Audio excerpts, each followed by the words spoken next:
Hello and welcome to Altcoin XP. My name is Anthony, and today I want to talk about why I believe the EOS token supply will never be as distributed as Bitcoin or Ethereum. But before I get started, there's something I want to talk about first. I never mentioned this before, but comments with links in them have always been blocked on this YouTube channel. If you want to comment on my videos, please don't include links in them. I said it this way since the beginning in an attempt to prevent my viewers from clicking malicious links. The reason I'm bringing this up is because every so often I look at the comments that are held for review and I see some very thoughtful and useful comments, however, they include links in them. I'm not going to approve these comments because I don't want to spend my time having to review comments and seeing if links are safe or not. And I also can't reply to the comments unless I approve them, so even though I may want to reply to them, I just can't. I just wanted to let you guys know that going forward. If you want to leave a comment, remember not to include a link in it. Okay, now onto the show. So why do I think EOS tokens will always be held by a few people and never distributed?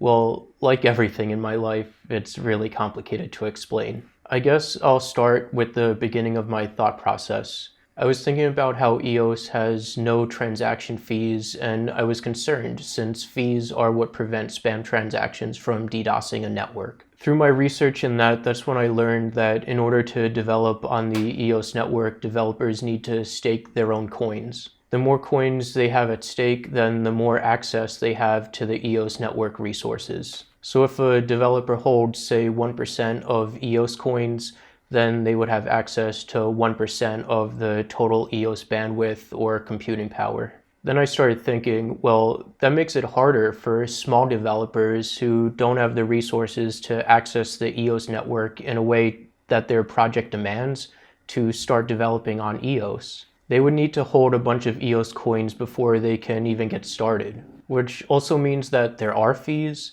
The fees are simply paid by the developers in the form of having to pay to participate.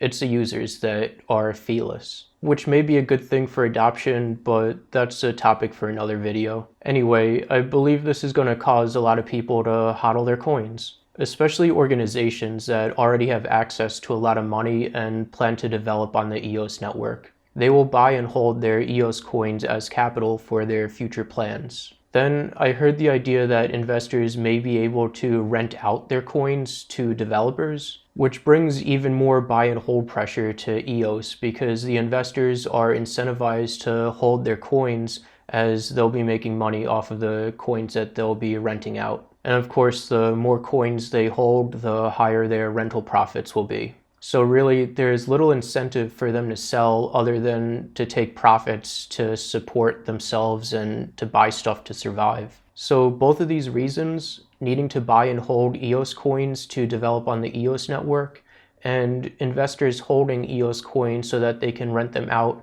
and make profits off of them, well, they both increase buy and hold pressure, which would theoretically increase the EOS coin price.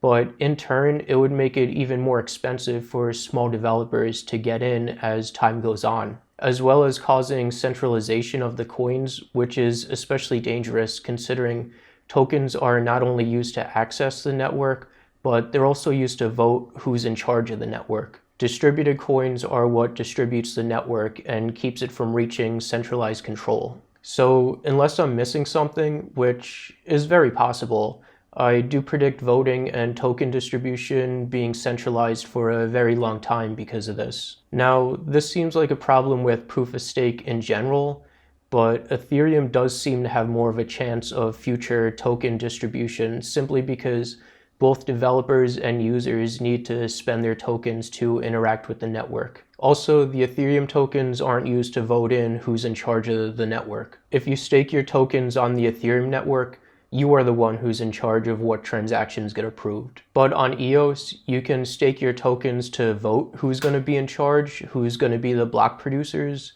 but you have no control over what the block producers decide to do. So that's it. Let me know what you guys think. I can't say that I'm an expert on EOS or really anything cryptocurrency related, So like I said, I could be missing some stuff or misunderstanding EOS entirely. These are just my thoughts based on my interpretation of what I've read and seen so far. If you decide to leave a comment with your thoughts, remember, please don't include any links in the comments if you want other people to see and respond to your comments. And if you like this video, please hit the like button because that helps me out a lot. Also, check the description for ways to follow me and support me. That's it. Take care. Thank you and goodbye.